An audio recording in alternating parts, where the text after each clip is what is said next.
Um escândalo com a merenda escolar. 400 toneladas de leite em pó estão apodrecendo num depósito. O dinheiro público jogado fora. 50 milhões de cruzeiros são desperdiçados numa fonte que nunca foi usada. Um sequestrador é preso depois de um assalto a banco. A polícia do Rio diz que armas de guerra estão escondidas nos morros. O presidente Collor pede rigor no combate à onda de sequestros. O líder Mikhail Gorbachev diz que pode renunciar se as reformas não derem certo.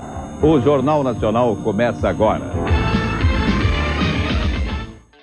1990, um ano que marcou o início de uma nova década, trazendo consigo uma mistura de novidades e resquícios dos anos 80. Gostaria de convidar os gentis amigos a embarcarem comigo de volta ao ano de 1990. Sem dúvida, um dos eventos mais marcantes do ano de 1990 foi a posse de Fernando Collor de Mello como o primeiro presidente eleito democraticamente, após o período de regime militar. A esperança de um Brasil moderno e livre da inflação era palpável. No entanto, logo após a posse veio o choque. O Plano Collor, com o confisco dos ativos financeiros da população, que foi um evento que impactou profundamente a vida de todos os brasileiros. Em meio a esse cenário político e econômico conturbado, a cultura brasileira fervilhava. A lambada, ritmo sensual e envolvente originário do Pará, explodiu em todo o país, contagiando as rádios, as festas e as pistas de dança. Foi também em 1990 que o governo Collor iniciava um processo de abertura comercial, com a redução das tarifas de importação, o que trouxe uma maior variedade de produtos estrangeiros para o mercado brasileiro, como os primeiros videogames mais acessíveis, além dos automóveis. Para quem não me conhece, meu nome é Renato, e serei seu companheiro nessa jornada rumo ao ano de 1990.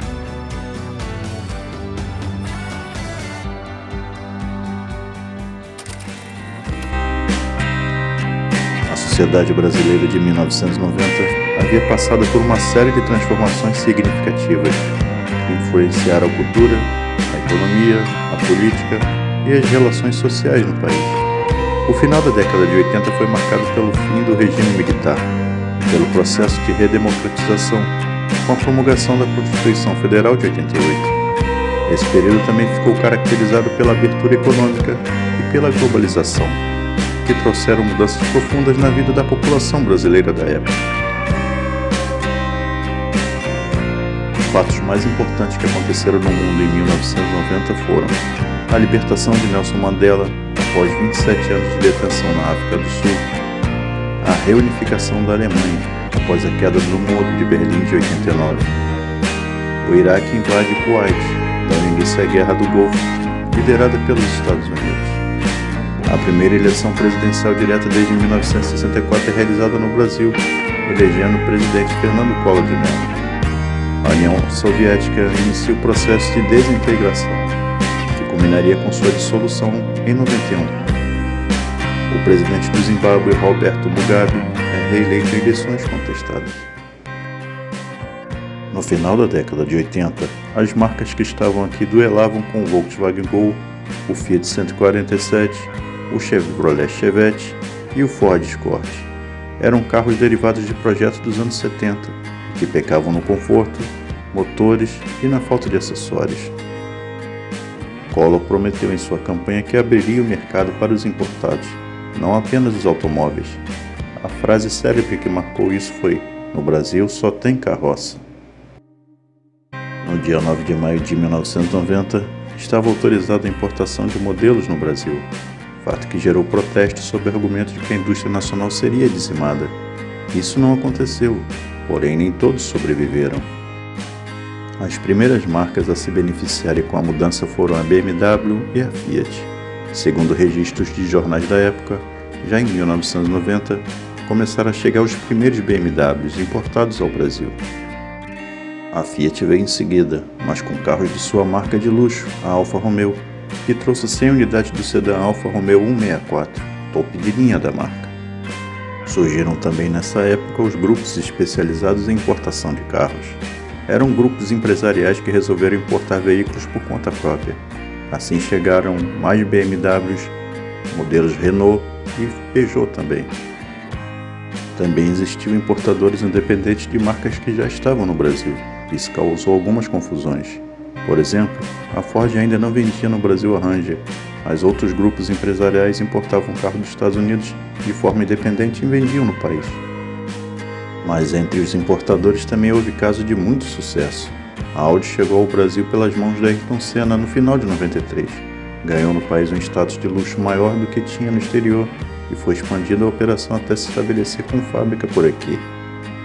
A GM aproveitou para importar a minivan Lumina e várias outras marcas resolveram vir para o país, sempre com seus modelos mais caros, menos afetados pela absurda alíquota de 85% de imposto de importação. A Citroën trouxe o revolucionário XM, enquanto a Mercedes-Benz trouxe o sofisticado Classe S. Mesmo nesse cenário, o início das importações foi considerado um grande sucesso.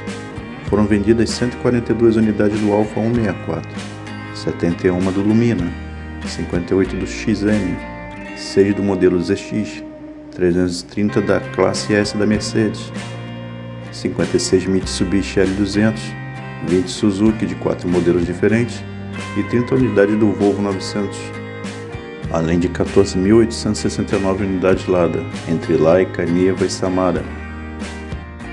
Como se vê, os Lada foram os que tiveram mais impacto no início. Mesmo com a tarifa de importação absurda, eles chegavam ao Brasil pelo mesmo preço do Volkswagen Gol básico. O Samara, mais equipado, era interessante para a classe média, enquanto o Niva voltava a oferecer um 4x4 acessível aos brasileiros. Vendeu muito. Em 1992 começamos a ver outras marcas trazendo importados como BMW, Honda, Hyundai, Land Rover, Mazda, Peugeot, Renault, Toyota e Subaru. O único grande lançamento da indústria automobilística brasileira foi de fato o Volkswagen Apollo, uma versão Volkswagen do Ford Verona, nos tempos de Auto Latina. O modelo tinha poucas mudanças com relação ao Ford Verona, como nova grade, novas lanternas traseiras, nova grafia de cores dos para-choques e um novo painel, além de detalhes de acabamento. O modelo teve vida curta, muito por conta da falta de vendas, também porque ia ser substituído 3 anos mais tarde pelo Volkswagen Logos. O Apollo, no seu ano de estreia de 1990, ficou na 17ª posição entre os mais vendidos, com 13.494 unidades. No último ano da carroceria quadrada, o Santana ficou em 10º lugar entre os mais vendidos, com 23.952 unidades comercializadas. O compacto da Chevrolet, o Chevette, ficou na 9ª posição, com 26.476 unidades comercializadas no período. O Ford Escort ficou na 8ª posição, com 32.758 unidades produzidas. Já a sua versão sedã, o Ford Verona, ficou na 7ª posição, com 33.248 unidades. Já o veterano da Volkswagen Voyage ocupou a 6ª posição entre os mais vendidos, com 34.687 unidades.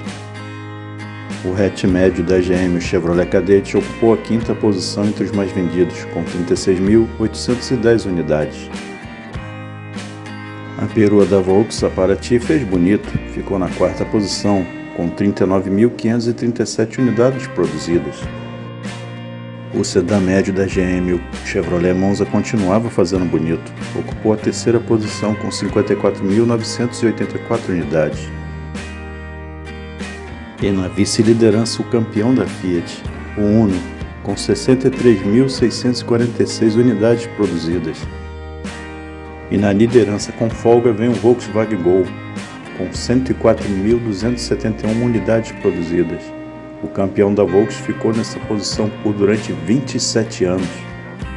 Esperamos que vocês tenham gostado do nosso vídeo. Não se esqueçam de curtir e compartilhar. E se não for inscrito ainda, se inscreva. Até a próxima!